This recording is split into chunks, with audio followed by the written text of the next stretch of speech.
আমাদের মধ্যে কিছু মতানৈক্য থাকা, খেলাফ কিংবা ইখতিলাফের উদ্ভব হওয়া, তিনি মানব স্বভাবের মধ্যে প্রথিত করে দিয়েছেন। খুবই কঠিন যে গোটা মানব জাতি একটা উম্মায় পরিণত হবে। আল্লাহ নিজেই কোরআনে বলেছেন তিনি চাইলে মানুষকে একটা উম্মায় পরিণত করতে পারতেন, তার মানে তিনি চাননি। এবং মানুষ এক উম্মাও হতে পারেনি। পৃথিবীর সকল মানুষ ভিন্ন ধর্ম গোত্রে তারা বিভক্ত।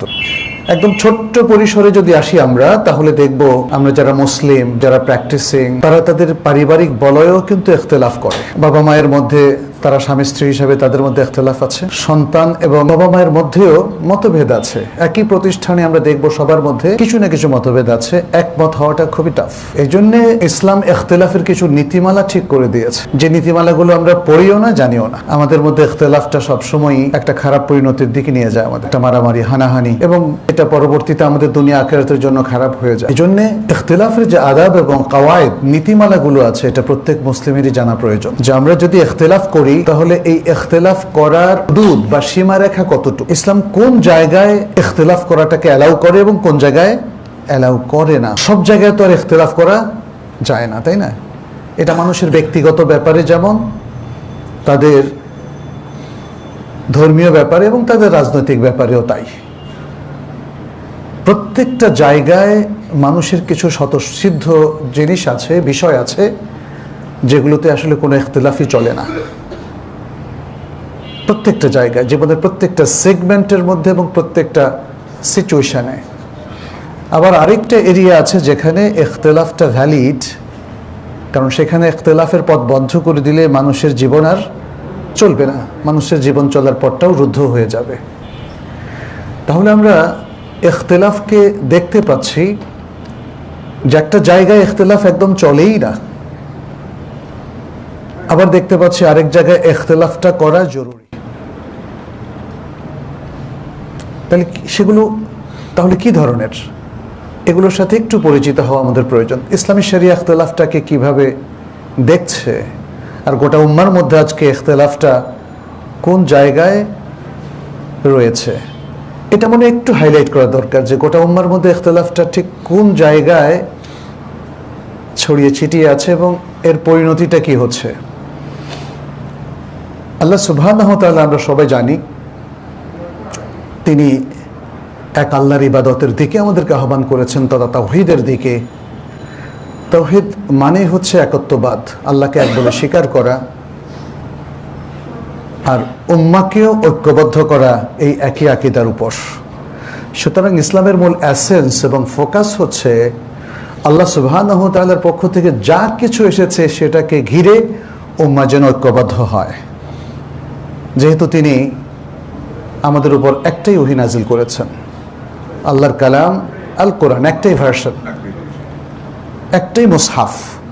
আমরা বাইবেলের মধ্যে বিভিন্ন ভার্সন দেখি, কিংবা ধর্মগ্রন্থের মধ্যে মানুষ সেখানে বিকৃতি সাধন করেছে, কিন্তু কোরআন একদমই আলাদা। কোরআনের মধ্যে কেউ কোনো বিকৃতি সাধন করতে পারেনি। যারা দাবি করছে তারা মিথ্যা দাবি করছে। মুসলিম উম্মাহ সকলে একমত, আমাদের হাতে যে কোরআনটা আছে এটা হলো সেই কোরআন যেটি রাসূলুল্লাহ সাল্লাল্লাহু আলাইহি ওয়াসাল্লামের উপর নাজিল হয়েছিল। পাশাপাশি আমাদের নবী একজন, মুহাম্মদ সাল্লাল্লাহু আলাইহি ওয়াসাল্লাম, তিনি শেষ নবী। গোটা মুসলিম উম্মাহ এতে একমত। নবী সাল্লাল্লাহু আলাইহি ওয়াসাল্লামের সুন্নাহও আমাদেরকে মেনে চলতে হবে, বিশেষ করে অথেন্টিক সুন্নাহগুলো। আর যদি জাল হয় সেটা তো আর সুন্নাহর মধ্যে পড়ে না। সুতরাং কোরআন সুন্নাহ মেনে চলা, এটাও আল্লাহ সুবহানাহু ওয়া তাআলার পক্ষ থেকে অবধারিত একটা বিষয়, যেটি আল কোরআনে আল্লাহ তাআলা বলে দিয়েছেন, ওয়াতাসিমু বিহাবিলিল্লাহি জামিআন ওয়া লা তাফাররাকু। হাবলুল্লাহ আই ওয়াহিউল্লাহ, আল্লাহর রজ্জু মানে আল্লাহর ওয়াহি। আল্লাহর ওয়াহিকে কেন্দ্র করে মুসলিম উম্মাহ ঐক্যবদ্ধ হবে। কিন্তু গোটা মুসলিম উম্মাহর অবস্থা আমরা যদি একটু পর্যবেক্ষণ করি, তাহলে দেখব মনে হয় যেন ওহী নাযিল হয়েছে তাদেরকে পৃথক করার জন্য। আজকের যে সিচুয়েশন, সেখানে মুসলিম জীবনের এমন কোনো দিক বাকি নাই যেখানে মুসলিমরা ইখতিলাফ করে নাই। প্রত্যেকটা জায়গায়, আকীদার কোর জায়গাগুলোতেও প্রচুর ইখতিলাফ আপনি দেখবেন। এমনকি আল্লাহ কোথায় আছেন এটা নিয়েও বিশাল ইখতিলাফ। আল্লাহর আসমা সিফাত নিয়ে, যেগুলো আল্লাহ সুবহানাহু ওয়া তাআলা স্পষ্ট করে কোরআনে এবং সুন্নায় উল্লেখ করে দিয়েছেন। আমরা জানি আল্লাহর আসমা এবং সিফাত তাওকিফিয়া, ওহী নির্ভর, সে জায়গায়ও ইখতিলাফ। আল্লাহ প্রত্যেকটা সিফাত এটা কি হাকিকি নাকি তা'ওয়িল, কোনটা বোঝানো হয়েছে সেটা নিয়ে উম্মাহ ইখতিলাফ করছে। খুবই দুর্ভাগ্যজনক। ইখতিলাফ করছে ইবাদতের বিভিন্ন মাসআলা নিয়ে, ইখতিলাফ করছে ইভেন সালাতের ওয়াক্ত নিয়ে, ইখতিলাফ করছে হালাল হারামের বিভিন্ন বিষয় নিয়ে, ইখতিলাফ করছে মুআমালাতের বিষয়গুলো নিয়ে, ইখতিলাফ করছে সামাজিক বিষয়গুলো নিয়ে এবং মুসলিমদের রাজনীতি নিয়েও। কোনো জায়গায় বাকি থাকেনি। প্রত্যেকটা জায়গায় এমনভাবে আমরা ইখতিলাফটাকে ধারণ করছি যাতে মনে হয় আল্লাহ সুবহানাহু ওয়া তাআলা ইসলামকে দিয়েছেন যাতে আমরা ইখতিলাফ করি। কিন্তু এই জন্যই কি আসলে ইসলাম দিয়েছেন আল্লাহ সুবহানাহু ওয়া তাআলা? তিনি তো সূরা আল ইমরানের মধ্যে আমাদেরকে স্মরণ করে দিয়েছেন, ওয়াযকুরু নি'মাতাল্লাহি আলাইকুম ইয কুনতুম আ'দাআন ফাআল্লাফা বাইনা কুলুবিকুম ফাআসবাহতুম বিনি'মাতিহি ইখওয়ানা। স্মরণ করো তোমাদের উপর আল্লাহর নিয়ামতকে, যখন তোমরা ছিলে পরস্পর শত্রু, অতঃপর আল্লাহ তোমাদের হৃদয়গুলোতে ভালোবাসা ঢেলে দিলেন আর তোমরা হয়ে গেলে পরস্পর ভাই ভাই। কি চমৎকার! ঠিক এই আদলেই তো আল্লাহ তাআলা মুসলিম উম্মাহকে ঐক্যবদ্ধ করেছিলেন রাসূলুল্লাহ সাল্লাল্লাহু আলাইহি সাল্লামের নবুয়ত এবং রিসালাতের ছায়াতলে নবী সাল্লাল্লাহু আলাইহি সাল্লামের নেতৃত্বে। মুসলিমরা সত্যি ঐক্যবদ্ধ হয়েছিল এবং আজও সেটি আমাদের জন্য মডেল। আমাদের ফোকাসটা নষ্ট হয়ে গেছে। আজকের যে মুসলিম সমাজের শিক্ষা দীক্ষা, কৃষ্টি, কালচার কিংবা সভ্যতা, ইসলামের ফোকাস সেখানে নেই। কিন্তু ফলে মুসলিমদের পক্ষে ঐক্যবদ্ধ থাকা আর সম্ভব হয় নাই। মুসলিমদের ঐক্যবদ্ধ হতে হলে তাদের কোরআন সুন্নাহর ছায়াতলে আসতে হবে, কোরআন সুন্নাহর ইলমটাকে অর্জন করতে হবে। কোরআন সুন্নাহ আর কিছু নয়, শুধু ইলম। কোরআনকে বগল দাবা করে আর হাদিসের ভলিউমগুলো কাঁধে উঠিয়ে কোনো লাভ নেই, কোনো লাভ নেই। আপনার শেলফগুলো ঘরে ইসলামী বই দিয়ে ভরে ফেললেন, কিন্তু ইলমটা হৃদয়ে কিংবা আমাদের মেধায় মননে নাই, কোনো লাভ আছে? কোনো লাভ নেই। আমাদের আজকের যে সিচুয়েশন, এটার মূল কারণ এটাই। আমরা ইলমকে ধারণ করি না, আমরা কোরআন সুন্নাহর জ্ঞানগুলোকে অর্জন করি না, ফলে সেগুলোকে আমলে কনভার্ট করা এটা আমাদের জন্য দুরূহ ব্যাপার। তাহলে কি করছি আমরা? আমরা প্রবৃত্তির পেছনে চলছি, প্রবৃত্তিকে অনুসরণ করছি। যার মনে যা চায় সেভাবেই সে চলছে। এর উপর মরার উপরে খাড়ারগা হচ্ছে পাশ্চাত্য সভ্যতার প্রভাব এবং তাদের কৃষ্টি, কালচার, তাদের বানানো নানা ধরনের মতবাদ আজকে আমাদের গবেষণার বিষয়। আপনি পলিটিক্যাল সায়েন্স বা রাজনীতি বিজ্ঞানের মধ্যে দেখেন, সোশ্যাল সায়েন্স বা সমাজ বিজ্ঞানের মধ্যে দেখেন, পাশ্চাত্য সভ্যতার সকল জ্ঞানের চর্চাই সেখানে হয়। আজকে মুসলিম ইউনিভার্সিটিগুলোতে কিংবা আমাদের গবেষণাগারে, সেখানে ইসলামের অবস্থানটা কোথায়? আজকে আমরা হয়ে গেছি এমন এক জাতি যারা তাদের ঐতিহ্যকে অস্বীকার করছে,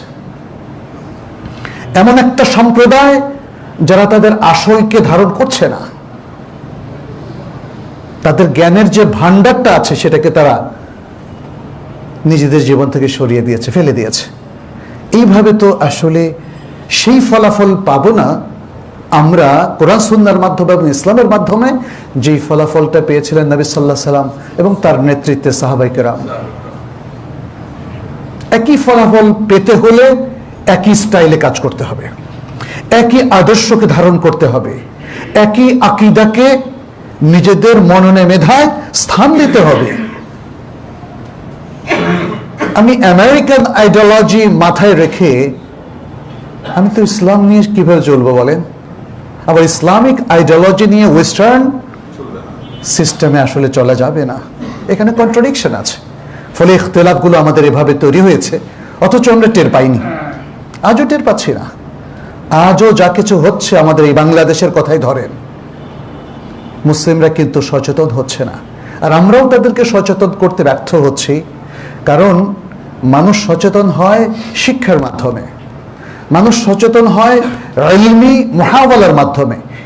এলিম এবং একাডেমিক যে ইফোর্টগুলো আছে এগুলোকে যদি সার্বজনীন করে দেওয়া যায়, প্রত্যেক ঘরে ঘরে যদি এলেমের বাতি জ্বালিয়ে দেওয়া যায় এবং প্রত্যেক মানুষকে যদি এলেম দিয়ে আলোকিত করা যায়, জ্ঞানী করা যায়, জ্ঞানে সমৃদ্ধ করা যায়, তাহলে শুধু আসলে এই সমাজে পরিবর্তন আসতে পারে। এছাড়া স্বভাব তো এখন অলরেডি নষ্টই হয়ে গেছে। মানুষের স্বভাব ভালো হওয়ার জন্য প্রথম দরকার হচ্ছে জ্ঞান, কারণ তার মাথায় জ্ঞানই সবচেয়ে বেশি প্রভাবশালী। সে জ্ঞানের কারণেই মাথায় যে মাইন্ডসেটটা করবে ওইভাবে সে জীবনকে সাজাবে। আমরা এখন একটু আসি যে ইখতিলাফের ব্যাপারে আসলে ইসলাম কি বলছে। ইখতিলাফ নিয়ে আসলে অনেক আলোচনা। আমরা দেখি যে ইখতিলাফের মধ্যে কিছু আছে মামদুহ, নন্দিত, কিছু আছে মাযমুম, নিন্দিত। তাহলে নন্দিত ইখতিলাফটা কি? নন্দিত বলতে আমি বোঝাচ্ছি যেটা রেকমেন্ডেড, যেটা অ্যালাউড ইন ইসলাম। কখনো কখনো সে ইখতিলাফটা হয়তো আমাদের কাছে আকাঙ্ক্ষিত হতে পারে। আর নিন্দিত হচ্ছে যে ইখতিলাফের পরিণতি মুসলিম উম্মাহ খুব খারাপভাবে ভোগ করে, যেটা আমাদেরকে খারাপের দিকে নিয়ে যায়, হানাহানির দিকে নিয়ে যায়, লাগালাগি, মারামারি এবং বিভক্তির দিকে নিয়ে যায়, সর্বোপরি ইসলাম থেকে দূরে সরিয়ে নিয়ে যায়। ইখতিলাফকে আমরা দেখি যে ইসলাম যেভাবে, কোরআন যেভাবে উপস্থাপন করেছে, ইখতিলাফ মানে বিপরীত কোনো কিছু নয়, তবে ভিন্নতা। ইখতিলাফ এর একটা অর্থ হচ্ছে বৈচিত্র্যময়। আরবিতে দুটো শব্দ আছে, একটা হচ্ছে যিদ্দুন আর একটা হলো খিলাফুন। যিদ্দুন হচ্ছে অপোজিট, সবসময় বিপরীত অর্থ। আর ইখতিলাফ কিন্তু বিপরীতটাও ইখতিলাফ, বিপরীত ছাড়াটাও ইখতিলাফ হতে পারে। সুতরাং ইখতিলাফের পরিধি এবং স্কোপটা অনেক বড়। তো এখানে আমরা দেখি যে আল কোরআন বিভিন্ন সূরাতে ইখতিলাফের কথা তুলে ধরেছে।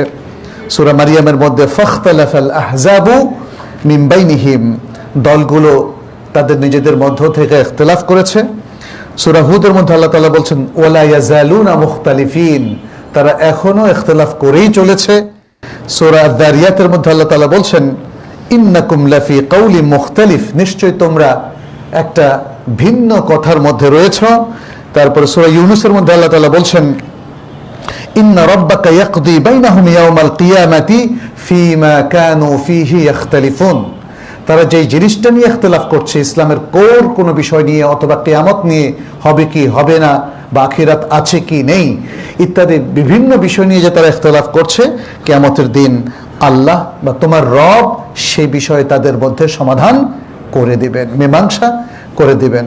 সূরা নাবা শুরুতেও তো আল্লাহ তাআলা বলছেন, তাই না, আনিন নাবাইল আযীম, তারপরে কি আল্লাযীনা হুম ফীহি মুখতালিফুন।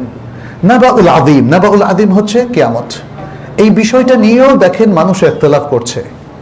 আমাদের দুর্ভাগ্য যে দেখেন এই যে ইখতিলাফের একটা টেন্ডেন্সি যে শুরু হলো, এটাকে রোধ করা দরকার ছিল সঠিক জ্ঞানের চর্চার মধ্য দিয়ে, বাট সেটা রোধ করা যায়নি।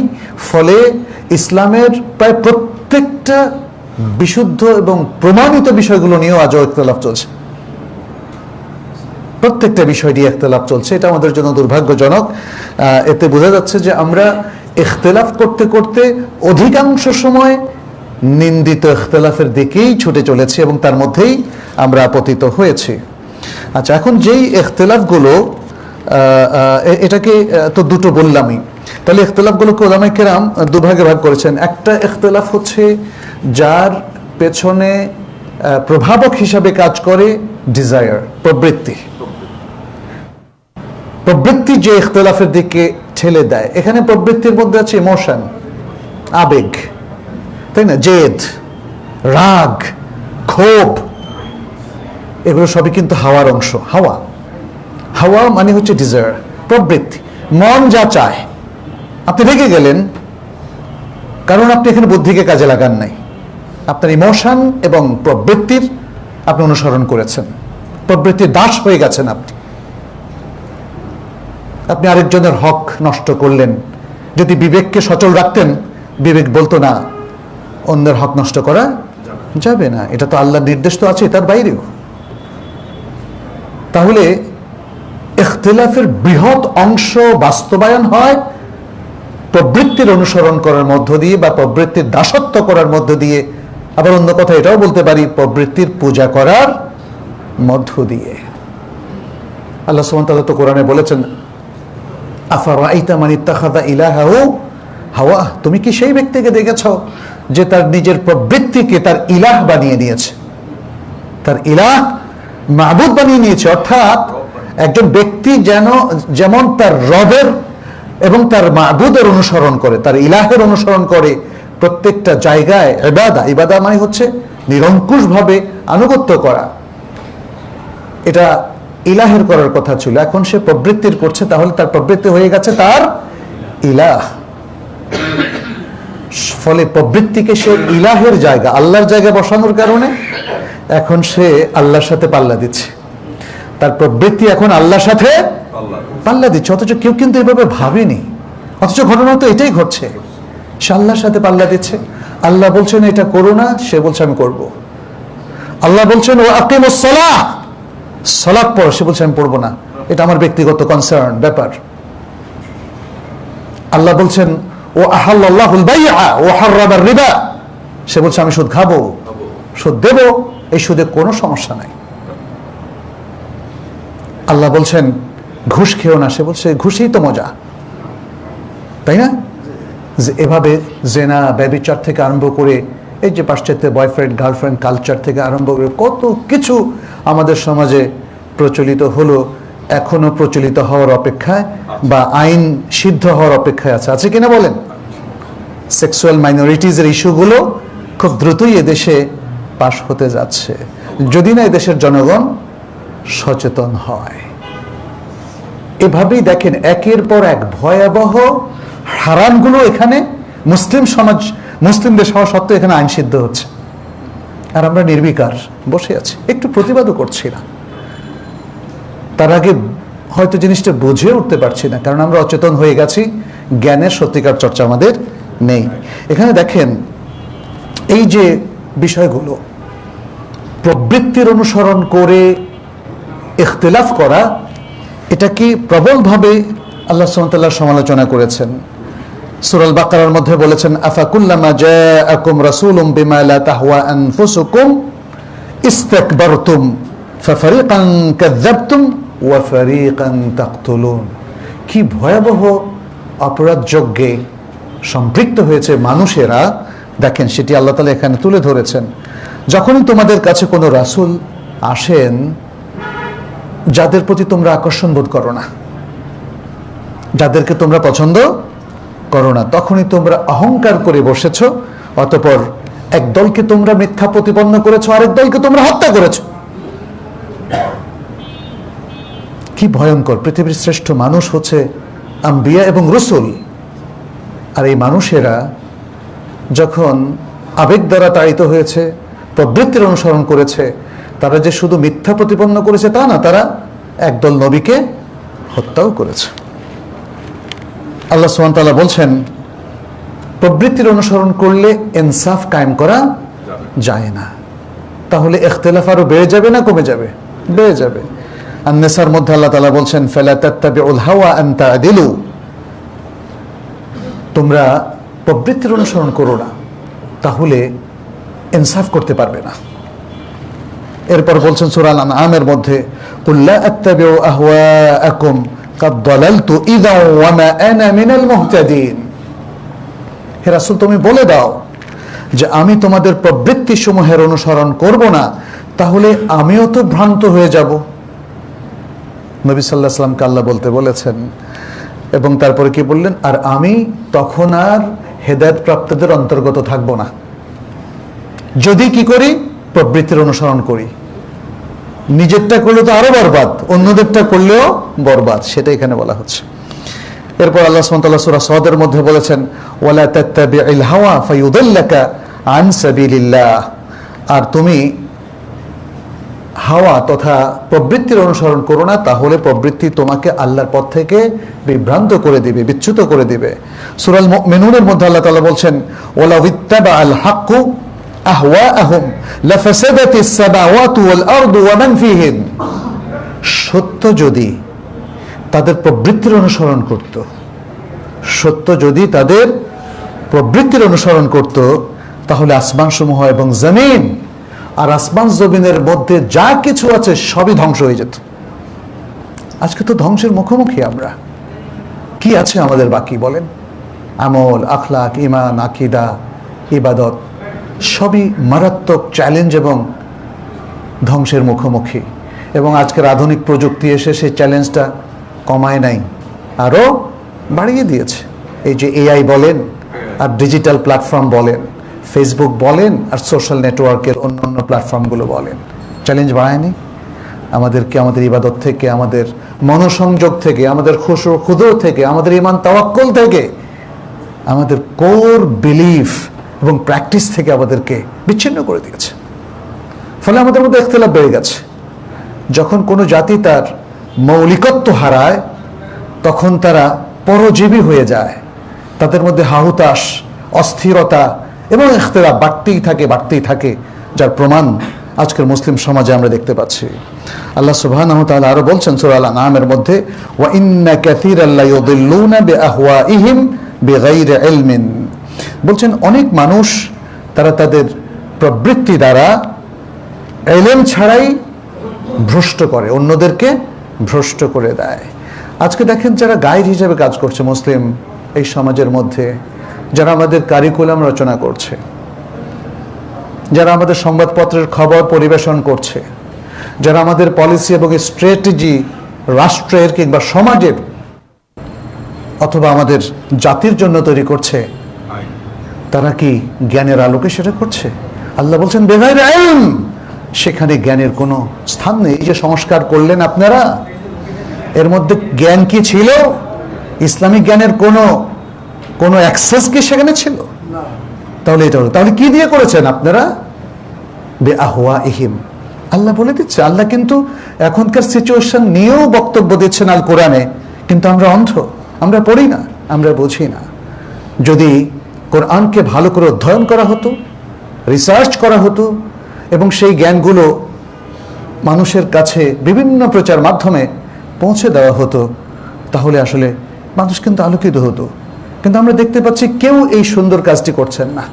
মানুষকে কোরআন সুন্নাহর যে সুন্দর ফোকাসগুলো আছে, যে এলেমগুলো আছে, যে ইনস্ট্রাকশনগুলো আছে, যে গাইডেন্সগুলো আছে, আমরা কিন্তু দিচ্ছিও না, শেয়ারও করছি না। যা হচ্ছে শুধু যৎসামান্য। এটা এই 20 কোটি মানুষের দেশে এটা যথেষ্ট নয়। ফলে যেহেতু একটা জাতি আবেগ দ্বারা তাড়িত, এই জন্যই তো হুজুগে বলে না? এই কথাটা আমি ছোট্ট সময় থেকে শুনে এসছি। এই হুজুগে কেন বলে জানেন?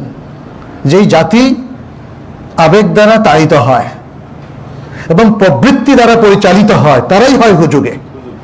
আর যেই জাতি ইলম দ্বারা পরিচালিত হয়, বিবেক দ্বারা নিয়ন্ত্রিত হয়, বুদ্ধিবৃত্তি দ্বারা, তারা কখনো পথ হারায় না। কারণ আমরা এর আগেও বলেছি, আবেগকে নিয়ন্ত্রণ করতে হবে বুদ্ধি দ্বারা, আর বুদ্ধিকে নিয়ন্ত্রণ করতে হবে ইলম দ্বারা।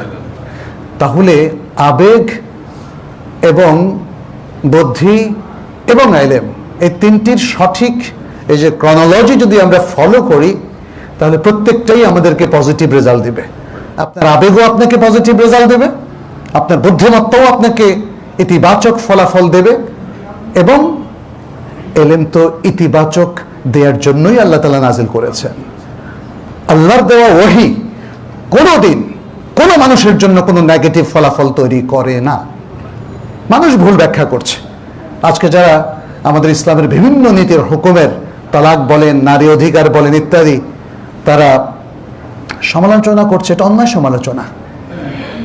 পুরো জিনিসটাকে একসাথ করলে ইসলামের যে মূল আইডিওলজি, এর চাইতে শ্রেষ্ঠ কিছু আপনি পাবেন না। আজকের আধুনিক বিশ্বের যে অশ্লীলতা এবং তাদের যে নীতিহীনতা এবং যে মিথ্যাচার আজকে বিশ্বের সামনে প্রকাশিত হয়েছে, এর দ্বারা বোঝা গেল যে আসলে পাশ্চাত্য সভ্যতা কমপ্লিটলি ব্যর্থ এবং তাদের দাবি অসার। বরং ইসলামী মহাসত্য সবচেয়ে সুন্দর এবং ইসলামের মধ্যেই মানবতার একমাত্র সমাধান। ফলে যদি ইখতিলাফ থেকে আমরা বাঁচতে চাই, সত্যের দিকে আসতে চাই, এটাই একমাত্র পথ। দ্বিতীয় ইখতিলাফটা হচ্ছে, আমরা এতটুকু বলে হয়তো শেষ করব, এর উপর অনেক আলোচনা, আমরা ইনশাল্লাহ হয়তো পরবর্তীতে আলোচনাগুলো করতে পারবো। দ্বিতীয় প্রকার ইখতিলাফ হচ্ছে যে ইখতিলাফের পেছনে মোটিভ হিসাবে কাজ করছে কি? হক, সত্য, সত্যান্বেষী হওয়ার কারণে আপনি ইখতিলাফ করছেন। ইখতিলাফটা ভ্যালিড এবং অ্যালাউড, কোথাও কোথাও খুব স্ট্রংলি রেকমেন্ডেড। আমরা যখন দেখব যে কোনো মানুষ অসত্যের পথে চলছে, আপনাকে তখন ইখতিলাফ করতেই হবে, তাই না? ইখতিলাফ সেখানে বরং ফরজ, যেখানে আপনি দেখবেন বাতিল সেখানে তার থাবা বিস্তার করছে, আপনি বাতিলের বিরুদ্ধে দাঁড়াবেন, কারণ আপনি হকের পক্ষে। বাট হকটা হতে হবে দলিল নির্ভর। এই একটা জিনিস আমাদের অনেকে বুঝতে ভুল করছে, কারণ প্রত্যেকে তো দাবি করে সে হকের উপরে, তাই না?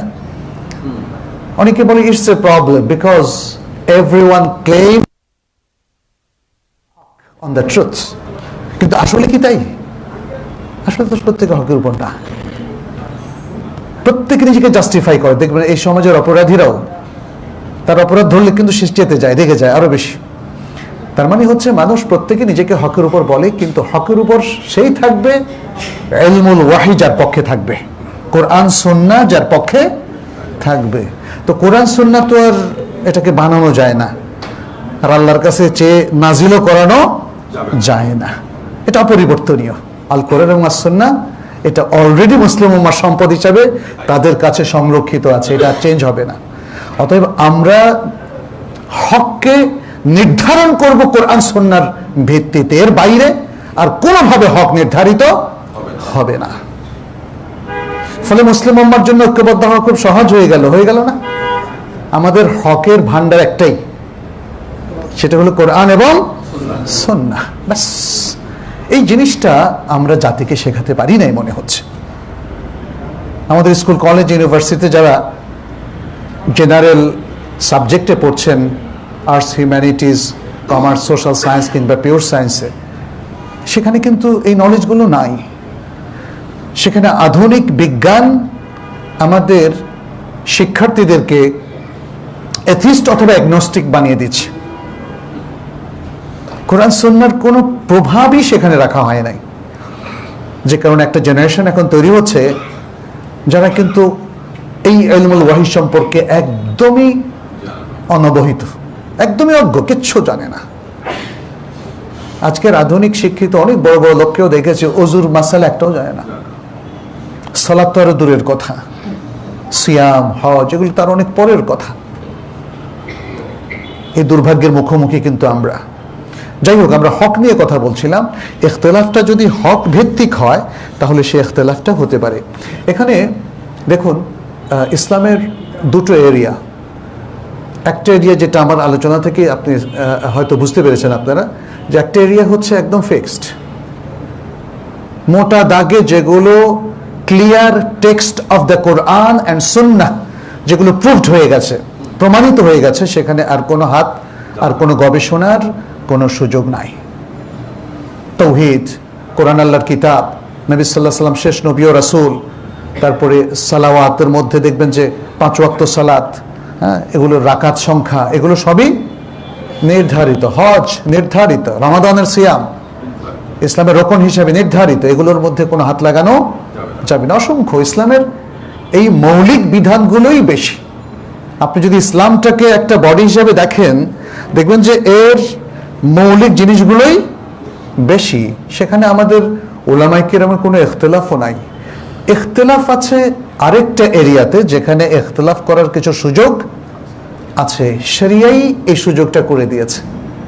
যেমন আল আলফাজ আল মুজমালা, কিছু মুজমাল অস্পষ্ট শব্দ আছে যেগুলো হাদিসে এসে ব্যাখ্যা করেছে, কিন্তু তারপরেও যেমন আলফাজ মুশতারাকা, একটা শব্দের একাধিক অর্থ, কোন অর্থ আল্লাহ বুঝিয়েছেন। যেমন কুরআন, এই শব্দের অর্থ হচ্ছে হায়েজ অথবা তোহর। তালাকপ্রাপ্তা নারী 3 তোহর নাকি 3 হায়েজ পর্যন্ত ইদ্দত পালন করবে, এখানে ইখতিলাফ হয়েছে। ইখতিলাফের সুযোগটা আছে।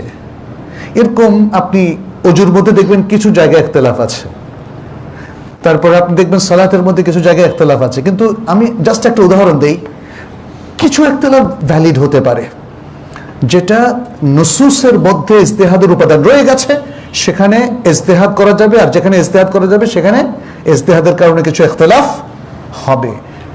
কিন্তু স্পষ্ট টেক্সট থাকলে কোনো ইজতিহাদও করা যাবে না, যেহেতু এটা উলামায়ে কেরামের একটা মূলনীতি, যে মূলনীতির উপরে আল্লাহ এবং রাসূলের পক্ষ থেকেও নির্দেশনা আছে। লা ইজতিহাদা মা'আন নাস, যখন আল্লাহ এবং তার রাসূলের পক্ষ থেকে কোনো স্পষ্ট নির্দেশ এসে যাবে তখন আর কোনো ইজতিহাদ কার্যকর হবে না।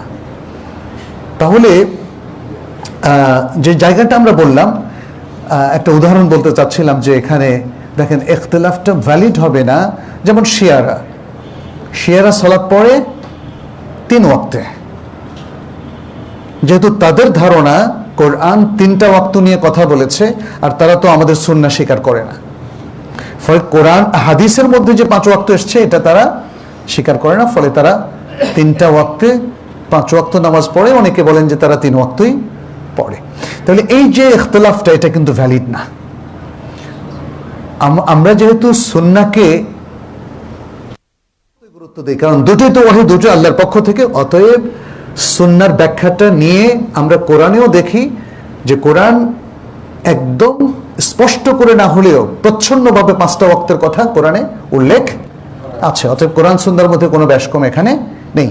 অতএব ইজতিহাদের মধ্যেও দেখবেন যে কিছু কিছু বিভ্রান্ত ফিরকার ইজতিহাদ এখানে গ্রহণযোগ্য নয়, যেমন মুতাজিলাদের ইজতিহাদ, যেমন শিয়াদের ইজতিহাদ, এবং যেমন কাদিয়ানীদের ইজতিহাদ, যেমন আরো বিভিন্ন যে বাতিল ফিরকাগুলো আছে, এগুলোর ইজতিহাদ গ্রহণযোগ্য নয়।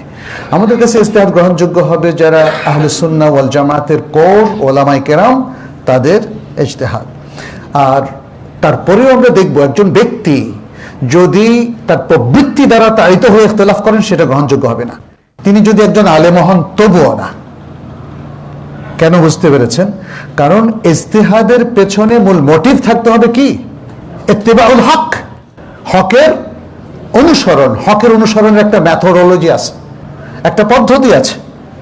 আপনি একটা জাল হাদিস নিয়ে এসে দলিল দিলেন, এটা কি হকের ইত্তিবা হবে? আপনাকে অবশ্যই কোরআন সুন্নাহর বিশুদ্ধ দলিল বিশুদ্ধভাবে প্রয়োগ করেই আপনাকে পেশ করতে হবে, তখনই সেটা হকের ইত্তিবা হবে, এবং তখন তার ভিত্তিতে যে ইখতিলাফটা আসবে সেটা গ্রহণযোগ্য হবে। ইখতিলাফের বেশ কিছু আদব আছে।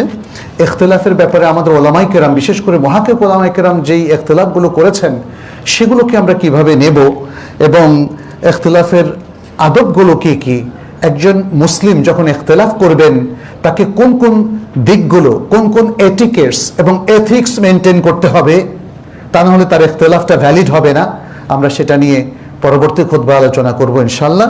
আল্লাহ যেন আমাদেরকে বোঝার তৌফিক দান করেন, আল্লাহ যেন অনাকাঙ্ক্ষিত ইখতিলাফ থেকে আমাদেরকে উদ্ধার করেন, আমাদের ইখতিলাফও যেন আমাদের ঐক্যের দিকে ঠেলে দেয়, আমরা যেন কোরআন সুন্নাহ ভিত্তিক এবং হকের ইত্তেবা'র ভিত্তিতে ঐক্যবদ্ধ মুসলিম উম্মায় পরিণত হতে পারি।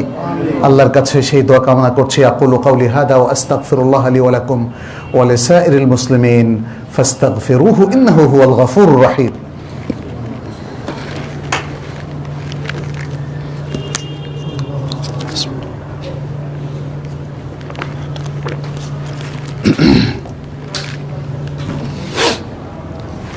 আলহামদুলিল্লাহি রাব্বিল আলামিন, والصلاة والسلام على نبينا محمد وعلى آله وأصحابه الطيبين الطاهرين ومن تبعهم بإحسان إلى يوم الدين.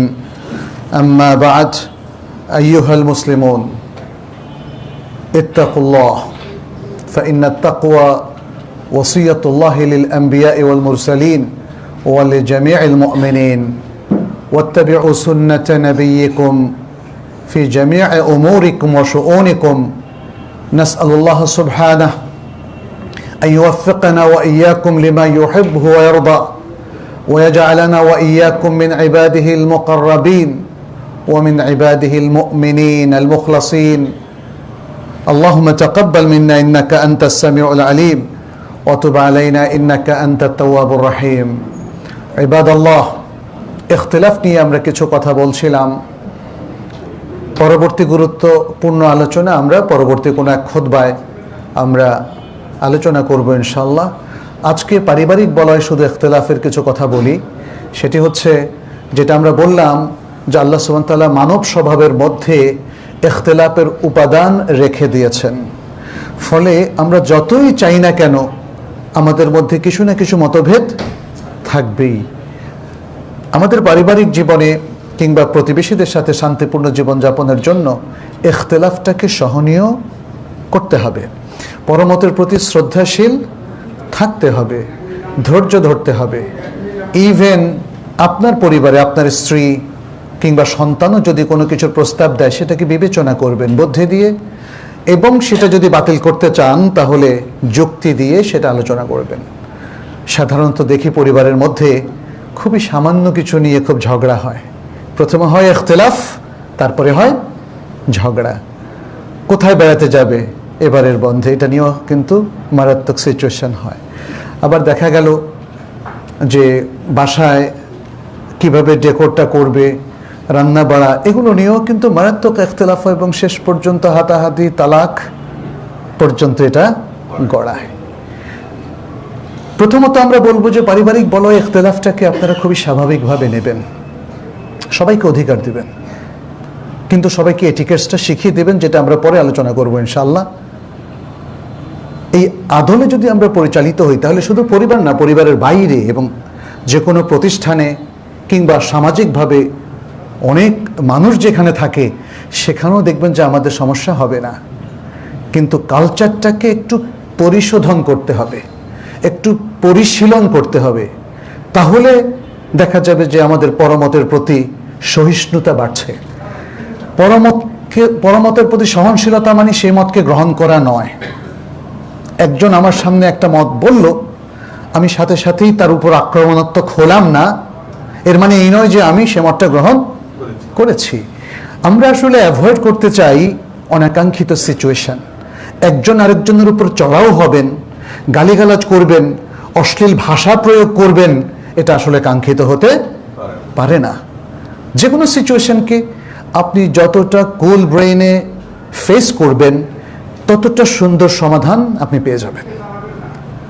আমাদের পরিবারে ব্যক্তিগত বিষয়গুলোতে কিংবা প্রাতিষ্ঠানিক বিষয়গুলোতে আসুন আমরা এই সমস্ত ব্যাপারে আরও সহনশীলতার পরিচয় দেই, যেটিকে নবী সাল্লাল্লাহু আলাইহি ওয়াসাল্লামের ভাষায় আল হিলমু ওয়াল আনাত বলা হয়েছে।